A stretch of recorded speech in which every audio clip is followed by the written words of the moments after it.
एक प्रसंग श्री भक्तमाल जी में आता है कि एक पद्मनाभ जी नाम के दिग्विजयी पंडित, वो सभी वेदों के पारंगत विद्वान थे, अर्थात उनको वेद कंठस्थ थे। उनको ऐसा नहीं कि शास्त्र खोल के पढ़ना पड़े, हर सूत्र किस पेज में कौन सा सूत्र पूरा, इतनी प्रबल उनकी विद्या थी, सब वेद पूरे कंठस्थ थे। ये बहुत कठिन बात है, लेकिन सरस्वती जी कृपालु हैं उनके ऊपर, तो उनकी बुद्धि चारों वेदों को कंठस्थ किए हुए थी। और भी जितने शास्त्र थे और भी जितने पुराण, पूर्ण उनका अधिकार था, अर्थात सब शास्त्रों का उनको ज्ञान था। कोई भी पंडित जहां ये शास्त्रार्थ करने के लिए जाते तो टिक नहीं पाता था।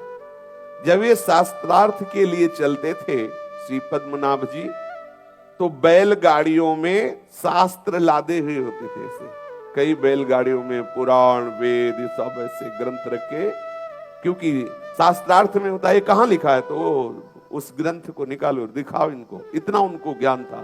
सब ग्रंथ कंठस्थ थे, प्रमाण के लिए बैलगाड़ियों में ग्रंथ साथ चलते, और बहुत से सहायक विद्वान भी उनके साथ चलते।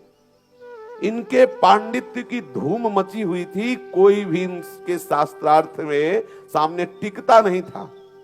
प्रायः इनके सामने आते ही वो हार लिख देता था। कितने ऐसे विद्वान घबरा जाते थे, बिना शास्त्रार्थ किए इनको देखते ही घबरा जाते, इतनी जोर का इनका पांडित्य था, इनका यश था। और ये सदल बल के साथ जहां भी जाते वहां सब घबराहट पैदा हो जाती कि दिग्विजयी पंडित श्री पद्मनाभ जी पधारे हैं। पूरे सैनिक जन, विद्वान जन और वाहनों पे शास्त्र लदे हुए हैं, तो सब ये इनका वैभव, इनकी विद्वता, इनका बल देख करके घबरा जाते। विजयश्री इनके चरण चूमती, जिधर जाते उधर इनकी जय घोष होती, इन्हीं की दुंदुभी बजती। बहुत से पंडितों ने विजय पत्र में अपनी हार स्वीकार की हुई थी, और साथ में वो रखते थे दिखाने के लिए कि इतने इतने पंडितों को परास्त किया गया। कोरा अहंकार, देखो कैसा भगवान की माया का प्रबल स्वरूप। समस्त शास्त्रों का ज्ञानी है, लेकिन वास्तविक शास्त्र ज्ञान से रहित है। सर्वत्र पराजय करने की भावना किसको पराजित करना है? वेद वेदांतों का ज्ञान क्या है? एक ही ब्रह्म के सिवा दूसरा कोई नहीं है। पर ये भगवत कृपा पात्र महापुरुषों से ही जो ज्ञान प्राप्त होता है, वही ज्ञान हमारे जड़ चेतन ग्रंथि का भेदन करता है। नहीं तो देख लो, साफ शास्त्रों का ज्ञाता है, और है क्या? पशुता। ये पशुता है, विद्वता के द्वारा दूसरे को दुख देना, उसको परास्त कर देना, उसकी अवहेलना कर देना, इसी को तो पशुता कहते हैं। अपने यश की चाह, अपने सुख की चाह, अपनी प्रशंसा की चाह, यही तो पशुता है। अरे मनुष्यता इसमें आ जाती है, जब दूसरे का हित करे उसे मनुष्य कहते हैं। सच्चा मनुष्य वही है, मनुष्यता कहलाने का अधिकारी वही है जो तन मन प्राणों से दूसरों को सुख पहुंचाने की चेष्टा करे। और महात्मा वही है जो उसके जड़ चेतन की ग्रंथि का भेदन करके परमात्मा साक्षात्कार करा दे। सत्संगति संस्कृति का अंता। देश के कोने कोने में इनका पांडित्य प्रकाशित हो रहा था। विजय पत्र लिखवाते हुए आगे बढ़ रहे थे। फिर ये काशीपुरी आए। काशीपुरी में ललकार की, डंका बजवा दिया कि काशी के विद्वान आकर हमसे शास्त्रार्थ करें। काशी में मुनादी फिरवा दी कि यहाँ के जितने भी विद्वान हैं, चाहे एक साथ एकत्रित होकर शास्त्रार्थ कर लें या अलग अलग शास्त्रार्थ कर लें, यदि शास्त्रार्थ करने की सामर्थ्य ना हो तो आकर के सभा के बीच में हार स्वीकार कर ले। काशी के पंडितों ने इनकी ख्याति सुन रखी थी। वे जानते थे कि इस समय सरस्वती इनके माथे पे विराजमान है, नक्षत्र बलवान है, विजयश्री इनके चरण चूम रही है, इनको परास्त करना बड़ा कठिन है। अब ये अंदर से वो सोचने लगे कि इसके साथ शास्त्रों के द्वारा हम विजय प्राप्त नहीं कर सकते, क्योंकि सरस्वती इसकी बुद्धि में बैठी हुई है। इसको अगर कोई परास्त कर सकता है तो जो सरस्वती के भी ऊपर विराजमान है वो है प्रभु, और जिसने प्रभु को रिझा लिया है वही परास्त कर सकता है, दूसरा नहीं। अर्थात भगवत प्राप्त महापुरुष ही से परास्त कर सकता है। पंडितों ने आपस में मिलकर के कहा कि हमारे तो जो कुछ है सब विश्वनाथ जी हैं, इन्हीं से प्रार्थना करते हैं कि कोई ऐसा उपाय बताइए कि पराजय न देखना पड़े। भगवान शिव की वंदना की, पुकारा तो भगवान शिव उनको आदेश दिए कि दिग्विजयी पंडित से तुम कहो कि तुम किस किस से शास्त्रार्थ करोगे। ये ज्ञानियों का घर है वाराणसी, यहाँ झाड़ू लगाने वाले को भी वेदांत ज्ञान है। जैसे यहाँ वृंदावन में कोई भी हो, सब राधा नाम के आशिक हैं, सब भगवत प्रेमी, क्योंकि प्रेम समुद्र वृंदावन, ऐसे ज्ञान समुद्र, ज्ञान खान अगहानी जहां बस शंभु भवानी, वो काशी साक्षात ज्ञान समुद्र है। हमारे परम प्रेमी श्री कबीर दास जी विराजमान है, उससे कह दो तुम्हारा सारा नशा हिरन हो जाएगा विद्वता का, उनके पास भेज दो। श्री भगवान विश्वनाथ जी ने काशी के उन जो साधन परायण ज्ञानी महात्मा जन थे, जो विद्वान जन थे, उनको आदेश किया कि इससे लड़ने की जरूरत नहीं है, इसको कबीरदास जी के पास भेज दो, सारी पंडिताई इसकी हवा हो जाएगी, ये विवश होकर के उनके चरणों में झुक जाएगा, उनके समीप भेज दो। काशी के ब्राह्मण पहले से ही कबीरदास जी का प्रभाव देख चुके थे।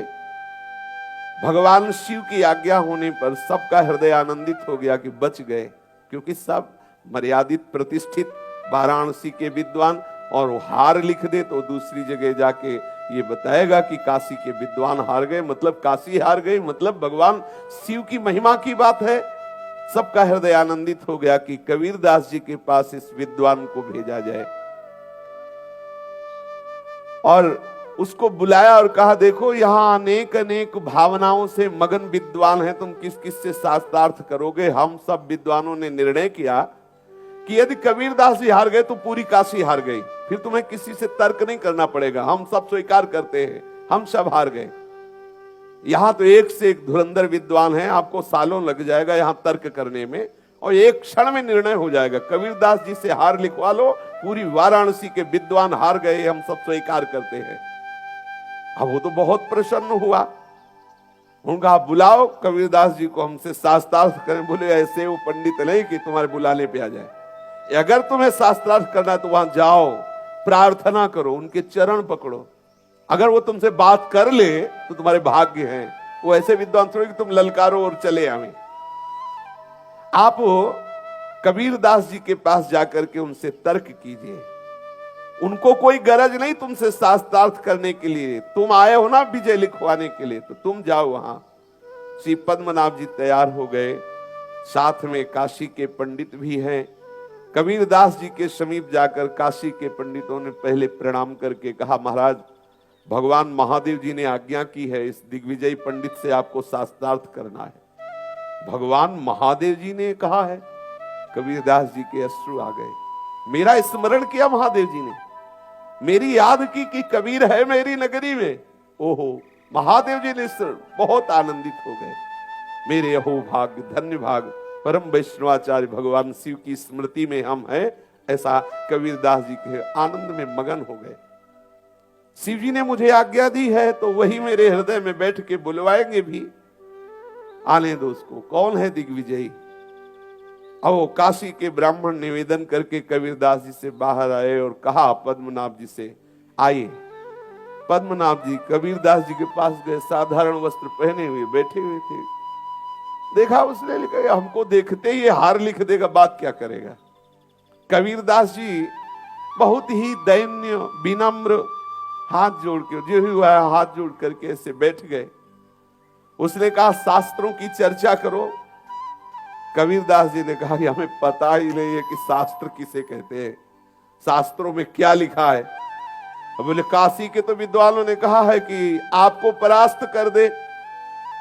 हमें लगता है आप ये शालीनता दैन्यता युक्त बात कर रहे हैं, नहीं पूरे काशी के पंडित आपको क्यों कहते, आप हमसे शास्त्रार्थ करो। बोले सच्ची कहते हैं, मस कागज छुयो नहीं, कलम गयो नहीं हाथ, अर्थात आज तक का नहीं पढ़ा, का स्कूल नहीं गए जी, का नहीं पढ़ा, कभी कलम दवात नहीं छुई, तो शास्त्र तो बहुत दूरी की बात है, हम तो अनपढ़ है। तो उन्होंने कहा कि बस हमें पहले बता दिया गया है कि आप ऐसे सहज में शास्त्रार्थ नहीं करते, पर आपको करना होगा। और पूरी काशी हार जाएगी यदि हार पत्र में लिख देंगे आप। तो उन्होंने कहा जब आप कह ही रहे हो कि आप शास्त्रार्थ करो, तो शास्त्रार्थ तो नहीं कर रहा, मैं पूछना चाहता हूं, पढ़े लिखे हूं नहीं, समझ के पढ़े हो कि पढ़ के समझे हो? कबीरदास जी ने उनसे कहा समझी पढ़े कि पढ़ समझी, अहो कहो कबीराए। हे विद्वान शिरोमणि, तुम समझ के पढ़े हो या पढ़ के समझे हो? अब वो सूत्र देखने लगे। अच्छा, बुद्धि क्यों काम नहीं कर रही? क्योंकि बुद्धि में विराजमान सरस्वती चेरी है श्री हरि की दासी है, और हरि दास को कोई परास्त करना चाहे तो बुद्धि हाथ जोड़ देती है, सरस्वती जी हाथ जोड़ देती कि नहीं। समस्त देवताओं ने सरस्वती जी से प्रार्थना की कि भरत जी महाराज आ रहे हैं राम जी से मिलने के लिए, तुम ऐसा कुछ करो कि भरत की बुद्धि बदल जाए। उन देवताओं से कहा तुम्हारा दिमाग खराब है, तुम मेरे को बोल रहे हो भरत की बुद्धि बदल दे? अरे हमारी जैसी करोड़ों सरस्वती हो तो भी भरत की बुद्धि नहीं बदल सकती। राम अनुरागी, और ऐसा सोचना भी नहीं, अगर सोच लिए तो नष्ट हो जाओगे, क्योंकि भगवत प्रेमी महात्मा का जो अपराध करता है राम रोष पावक सो जरई। सरस्वती जी कांप गई, देवताओं से कहा तुम ऐसी बात कहते हो? सरस्वती भी हरि चरणारविंद की दासी है, उनकी आज्ञा से सबको बुद्धि प्रदान करती है। उसकी बुद्धि मंद हो गई, वो समझे ले, फिर पूछता है महाराज वो आपका प्रश्न क्या है? बोले समझ के पढ़े हो कि पढ़ के समझे हो? अब वो बार बार खोपड़ी खजला रहा है, ग्रंथों की तरफ सोच, कुछ सब खाली, कुछ आ ही नहीं रहा। बैठा रहा, सब काशी के विद्वान बैठे रहे। तो उसने कहा कि अगर मुझे आज का समय दे दिया जाए तो मैं रात्रि में विचार करके बताऊंगा। कबीरदास जी को समय है, हमें कोई ड्यूटी में थोड़ी जाना है, जब तुम्हें आ जाए याद तो आके हमसे बता देना करके। अब वो पद्मनाभ जी बहुत ही चिंतन में लगे हैं, कुछ नहीं समझ में आ रहा कि कबीरदास जी कह क्या रहे, पढ़ के समझो कि समझ के पढ़े हो, मतलब इसका मतलब क्या है। अब उससे विचार किया, एकांत में जाके शास्त्रों को पलट रहे, कुछ समझ में नहीं आ रहा। तो उनके हृदय में ये बात आई कि एकांत में किसी वृक्ष के नीचे बैठ करके फिर विचार करें, शायद सरस्वती की कृपा से बात आ जाए। तो वहां बैठे सोच ही रहे थे कि आवाज सुनाई दी। उस वृक्ष के नीचे, पीपल के नीचे बैठे थे, ऊपर कुछ प्रेत बैठे थे पीपल में, वो आपस में बातचीत कर रहे थे। एक ऊंची डाल थी, उस डाल पे वो कोई प्रेत बैठने जाओ, बोले इस पे मत बैठना, ये पहले से पास है। बोले क्यों, इसमें कौन आ रहा है? बोले नया प्रेत आ रहा है। कौन नया प्रेत? बोले वो पद्मनाभ है ना, ये मरेगा तो प्रेत बनेगा, ब्रह्म राक्षस, तो ये डाल उसके लिए खाली है। पद्मनाभ जी वहां विचार करने गए थे कि कबीरदास जी को उत्तर जो ही सुना तो कांप गए। ब्रह्म राक्षस ये बनेगा पद्मनाभ और यहां आकर के बैठेगा। क्यों? ये तो पंडित है, समस्त शास्त्रों का ज्ञान है, इसने शास्त्र ज्ञान का दुरुपयोग किया है, ये दूसरों को दुखाया है, दूसरों को दुख दिया है, ये दूसरों को परास्त करके अहंकार से युक्त है, इसने वास्तविक शास्त्र का ज्ञान नहीं समझा, इसलिए मरेगा तब ब्रह्म राक्षस बनेगा। और इस डाल में ये पहले से आरक्षित है, इसमें कोई नहीं बैठ सकता। अब ये तो कांप गए पद्मनाभ जी की, अरे मुझे ब्रह्म राक्षस बनना पड़ेगा, ब्रह्म पिशाच होना पड़ेगा। अब वो उन्हीं प्रेतों से हाथ जोड़ करके बोले कि कोई उपाय भी तुम्हें पता है जिससे मैं बच सकता हूं?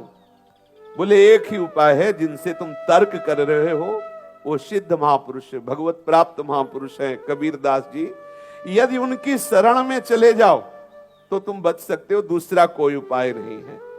अब कबीरदास जी के समीप गए, साष्टांग प्रणाम किया, और भी काशी के विद्वान की आज कोई ना कोई तर्क तो करेगा ही, और वहां जब गए तो साष्टांग प्रणाम कबीरदास जी को किया और बोले मैं वास्तविक बात समझ गया कि ना मैं समझ के पढ़ा हूं ना पढ़ के समझा हूं, क्योंकि हमारे लिए व्यवस्था हो रही है, हम सुन के आ रहे कि हमें ब्रह्म राक्षस बनना पड़ेगा, ब्रह्म राक्षस बन के भूतों के बीच में रहना पड़ेगा। अंदर से मेरा हृदय जल रहा है, मुझे विद्या का फल नहीं मिला क्योंकि मुझे विवेक नहीं प्राप्त हुआ।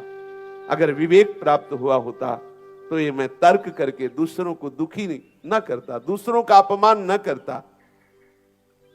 कबीरदास जी ने कहा कि वास्तविक बात तो यही है कि समस्त शास्त्रों का सार है प्रभु के चरणारविंद की भक्ति।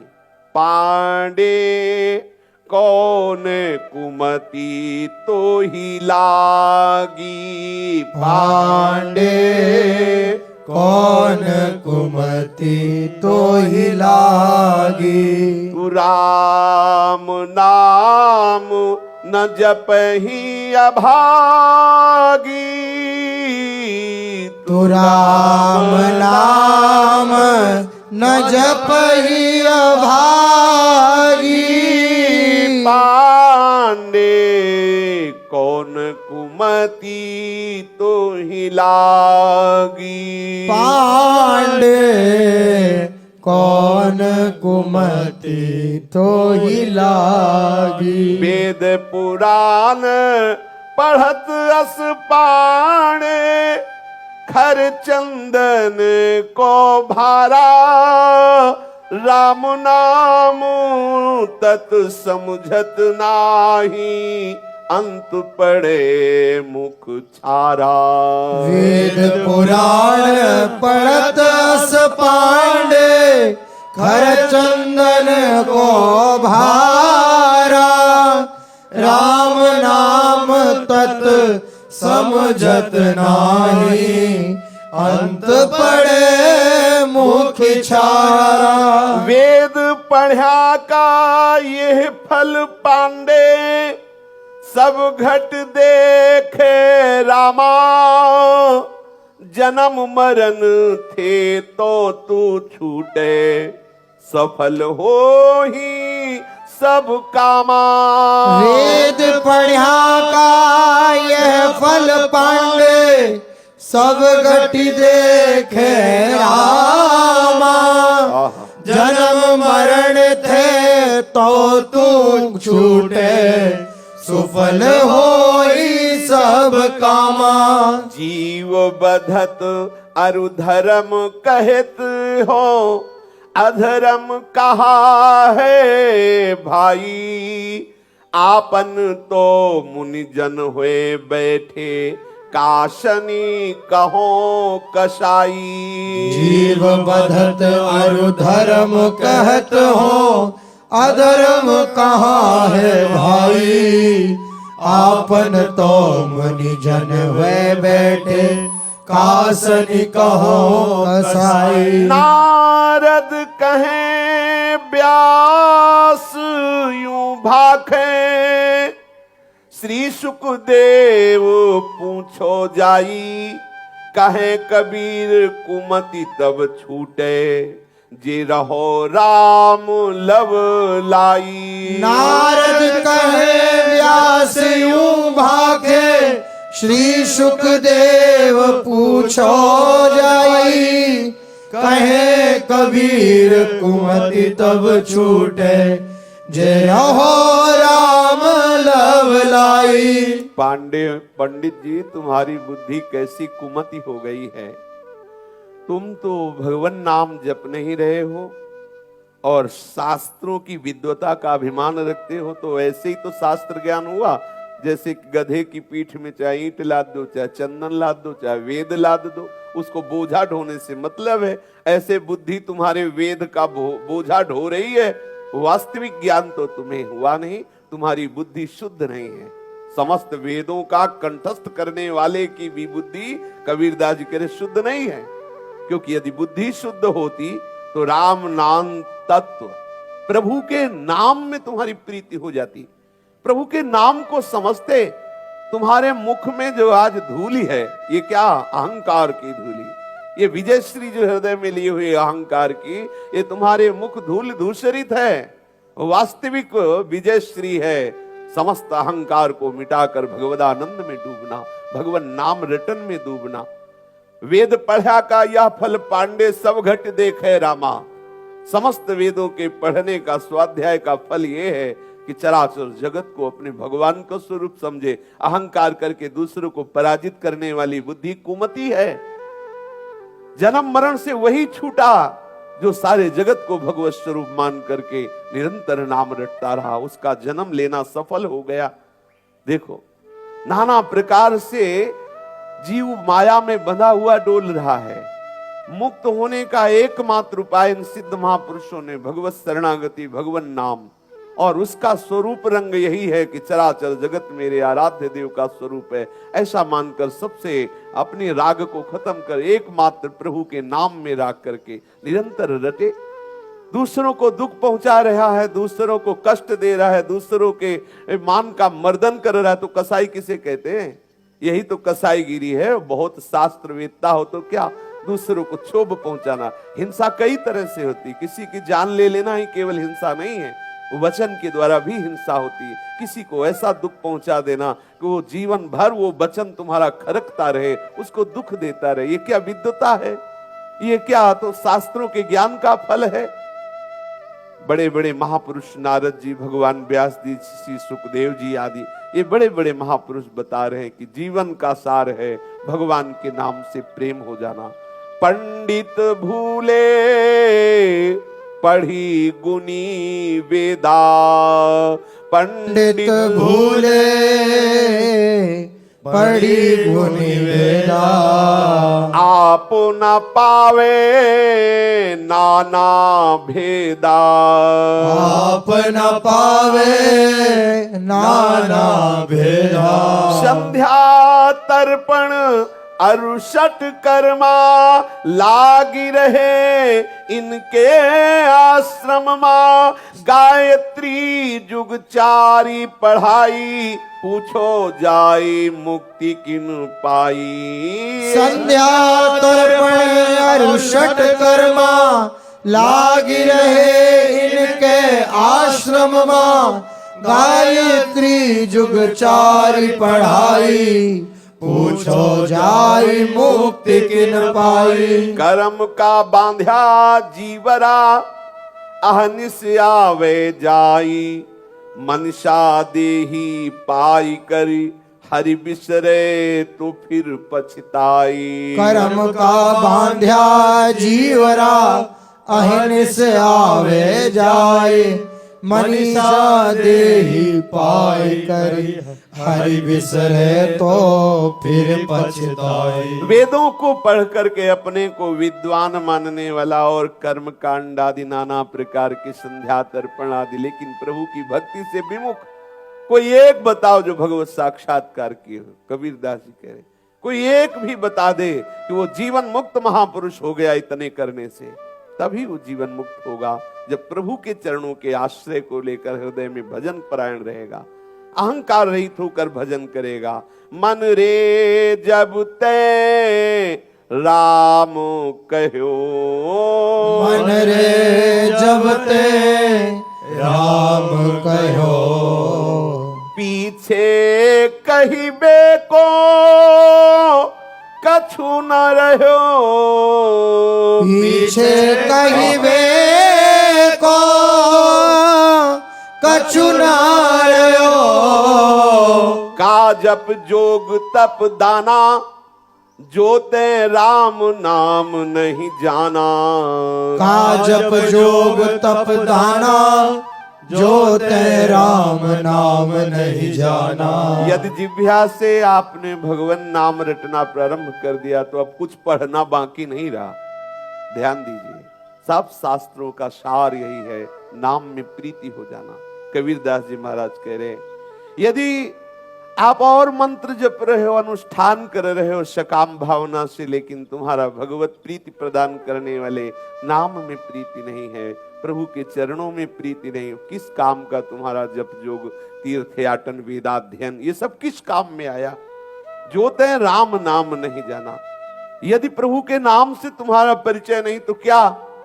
पांडे भली कथा कही जाने, पांडे भली कथा कही जाने। और अनी परमार्थ उपदेश आपू स्वार्थ लपटाने।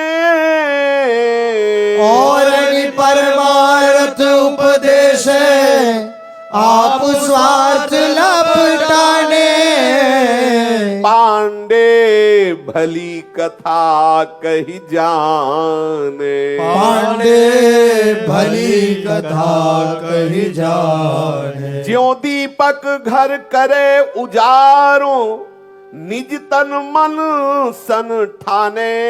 महिषी क्षीर स्रवै औरन को आप भूसही रुचि माने। ज्यों दीपक घर करे उजारो, निज तन मन सन ठाने।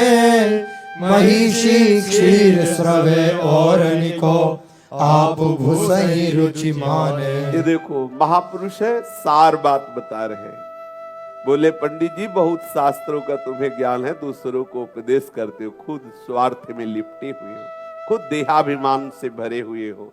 तुम्हारी दशा ऐसी दीपक की तरह। दीपक दूसरों को तो प्रकाश दे रहा है और स्वयं अपने तले पे अंधेरा किया हुआ है।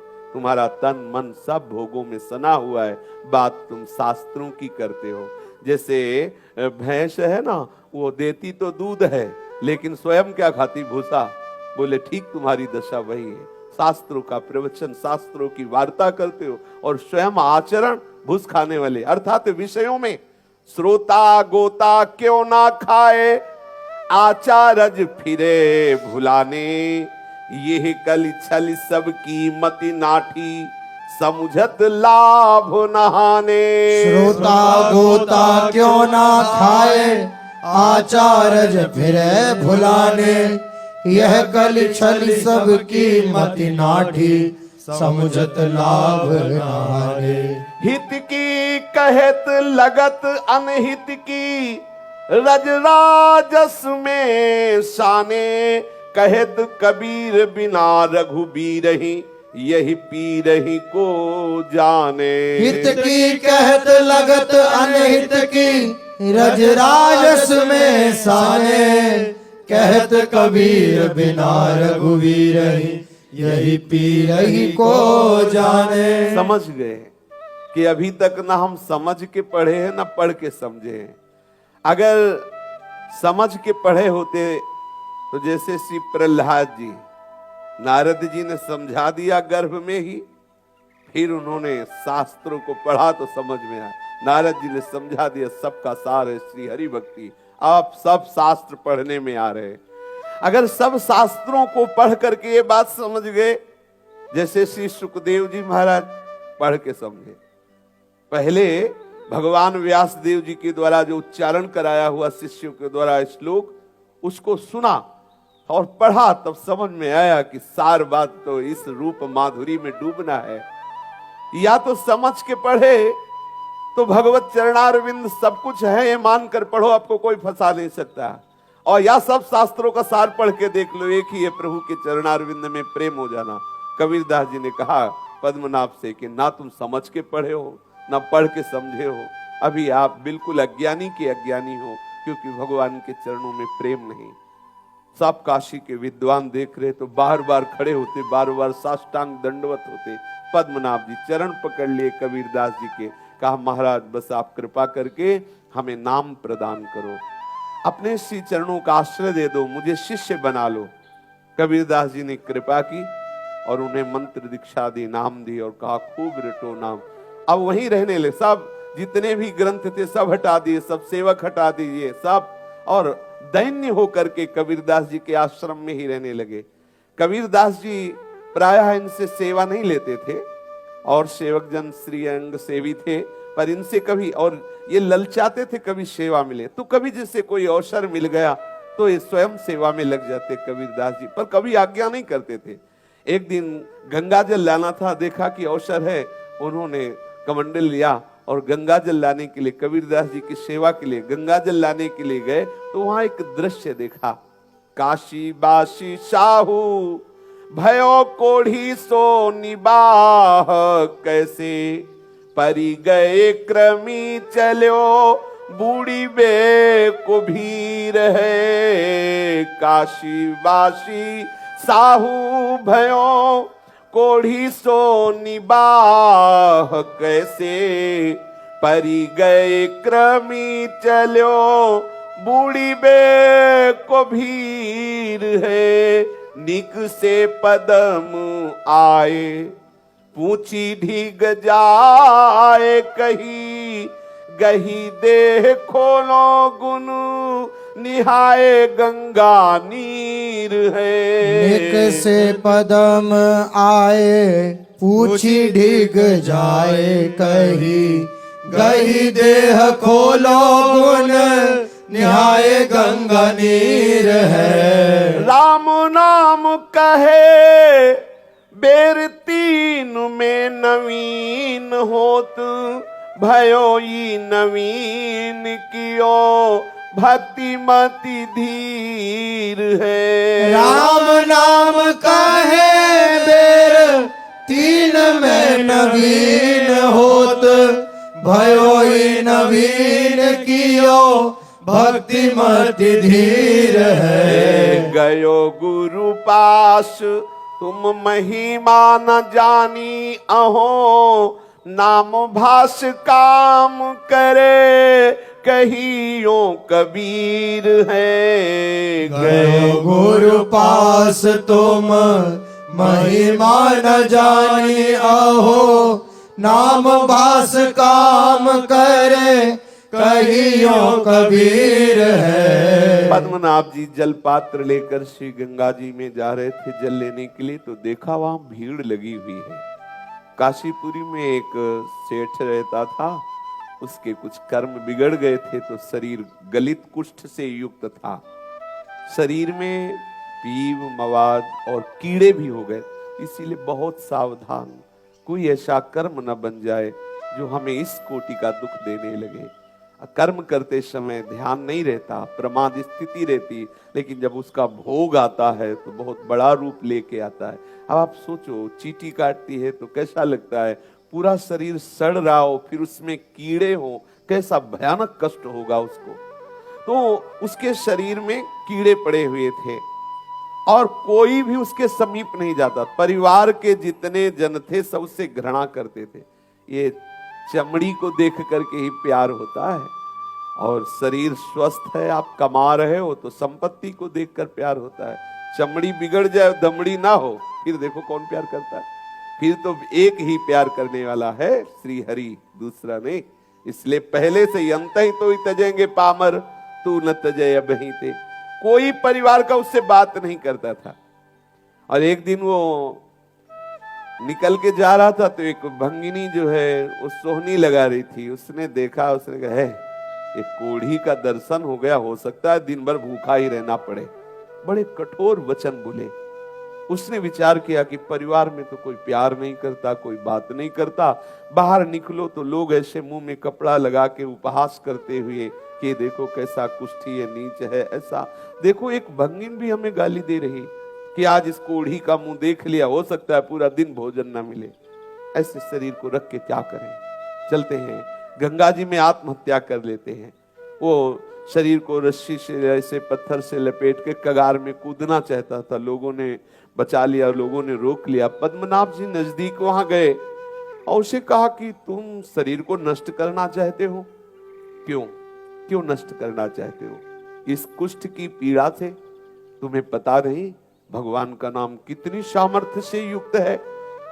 तुम इसकी चिंता मत करो, खोलो ये रस्सी, खोलो, पत्थर हटाओ और अभी तुम गंगा जी में जाओ और मैं जैसा बोल रहा हूं वैसा तुम बोलो। वो गंगा में खड़ा हुआ तो उन्होंने कहा जोर जोर से बोलो राम, डुबकी लगाओ, फिर राम बोलो, फिर डुबकी लगाओ, फिर राम बोलो, 3 बार तुम ऐसा करो। गुरुदेव के द्वारा दिए हुए नाम में अपार सामर्थ्य है। श्री कबीरदास जी के शरणागत होते ही ऐसे सिद्ध महापुरुष के हृदय के संकल्प ने इनको नाम प्रेमी बना दिया। इनके हृदय में बात बैठ गई कि नाम में अपार सामर्थ्य है। उस कुष्ठी को कहा तुम डुबकी लगाओ, राम बोलो। जे भी एक राम कह के गंगा में डुबकी लगाई तो जो पीव, सड़न, कीड़ा ये सब गायब, घाव दिखाई दे।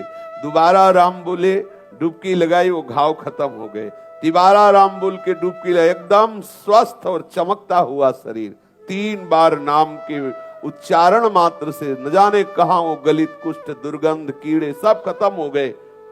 अब पद्मनाभ जी उसे प्रसन्न मुद्रा, अब जाओ तुम जाओ। और खूब वो तो चरणों में लुट गया, महाराज मैं तो अपना जीवन अर्पित कर रहा था गंगा जी में, अर्थात आत्महत्या कर रहा था, अब ये जीवन आपका। तो बोले फिर निरंतर नाम जप करो, बैरागी होकर के संसार से राग ना करते हुए। देख ही लिया तुम्हारे, देखो कितना बढ़िया अवसर, प्रतिकूलता दी तो सबके चेहरे नजर आ गए कि कोई प्यार नहीं करता। अब जीवन को प्रभु के चरणों में समर्पित करके और निरंतर भजन करने का दृढ़ निश्चय कर लिया।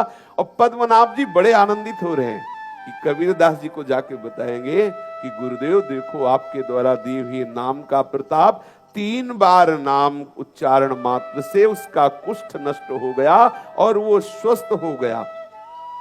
वो तो अंदर से बहुत इस बात में आनंदित हो रहे हैं। कबीरदास जी के समीप गए और जाकर के कहा कि गुरुदेव आज बहुत नाम का चमत्कार हुआ, 3 बार नाम उच्चारण करने से उसका रोग नष्ट हो गया, वो स्वस्थ हो गया और उसने अपना जीवन भगवान नाम के प्रति समर्पित कर दिया।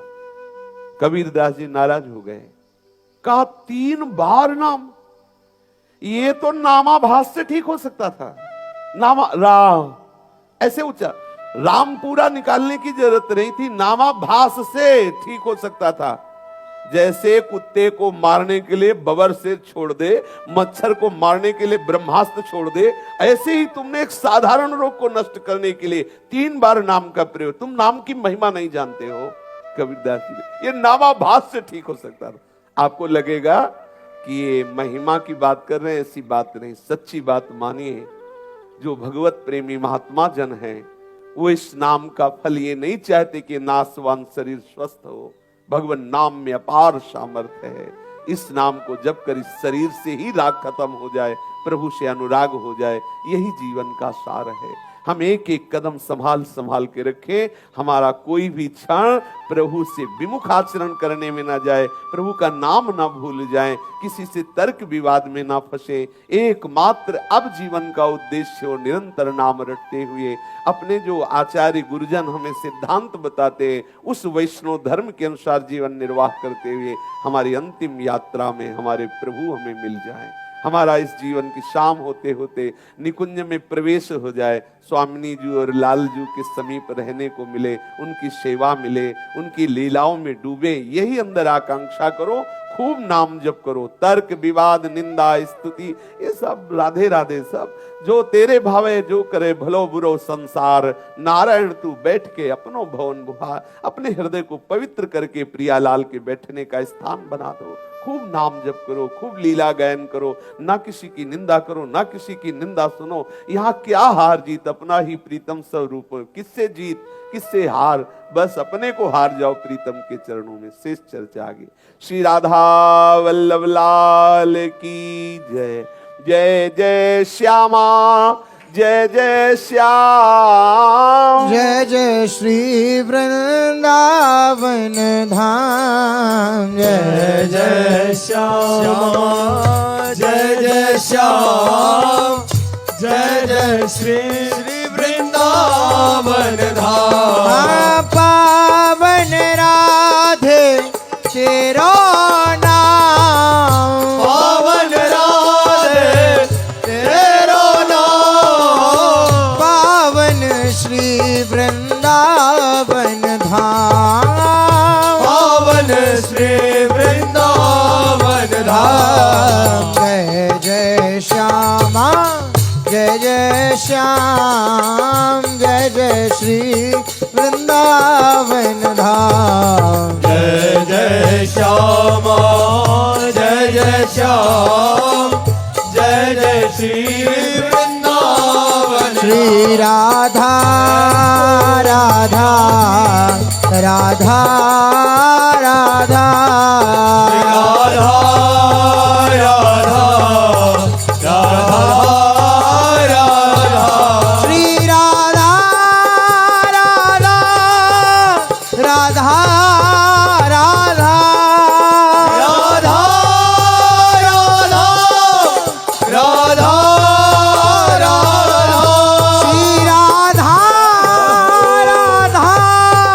राधा राधा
श्री राधा राधा राधा राधा राधा राधा राधा श्री राधा राधा श्री राधा राधा श्री राधा राधा श्री राधा राधा श्री राधा राधा राधा श्री राधा राधा राधा राधा राधा श्री राधा राधा श्री राधा राधा श्री राधा राधा श्री राधा राधा श्री राधा वल्लभ लाल की महाप्रभु श्री दरवेश चंद्र जी महाराज की श्री हित सेवक जी महाराज की समस्त सहचरी वृंद की श्री वृंदावन धाम की श्री अमला रस रानी की समस्त हरि भक्तन की श्री सद्गुरुदेव भगवान की जय जय श्री राधे जय जय श्री राधे जय जय श्री राधे श्याम जय जय श्री तहारी बोल।